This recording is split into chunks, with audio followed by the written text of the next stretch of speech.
আসসালামু আলাইকুম রাহমাতুল্লাহি ওয়া বারাকাতুহু।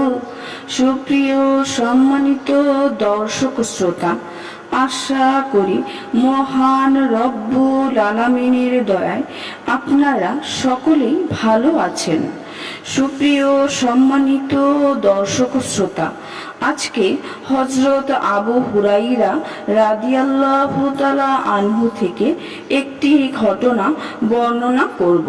ঘটনার শিরোনাম হচ্ছে আমির না হওয়ার 5টি কারণ। সুপ্রিয় সম্মানিত দর্শক শ্রোতা, আশা করব এবং আপনাদের কাছে অনুরোধ থাকবে ঘটনাটি শেষ পর্যন্ত শুনবেন।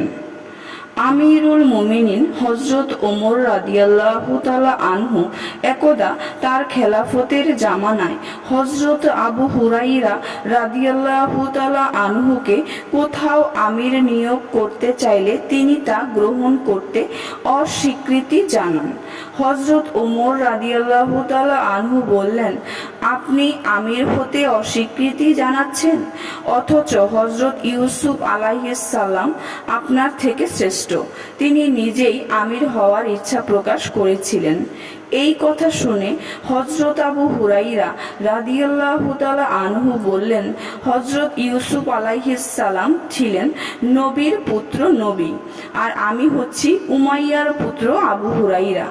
আমি 5টি কারণে আমির হতে পছন্দ করছি না। নাম্বার 1, যে কারণটি, আমি ইলমবিহীন কোনো কথা বলতে চাই না। নাম্বার 2, জ্ঞান ও বুদ্ধিমত্তা ব্যতীত ফয়সালা করতে পারছি না। নাম্বার 3, আমার আশঙ্কা হচ্ছে যে আমাকে প্রহার করা হবে। নাম্বার 4, আমার আশঙ্কা হচ্ছে যে আমার মাল ছিনিয়ে নেওয়া হবে। এবং নাম্বার 5, আমার আশঙ্কা হচ্ছে যে লোকেরা আমাকে ভালো মন্দ বলবে। সুপ্রিয় সম্মানিত দর্শক ও শ্রোতা, আজকের ঘটনাটি এই পর্যন্তই। ঘটনাটি যদি ভালো লেগে থাকে অবশ্যই চ্যানেলটি সাবস্ক্রাইব করবেন, লাইক করবেন, কমেন্ট করবেন এবং বেশি বেশি শেয়ার করে দিবেন।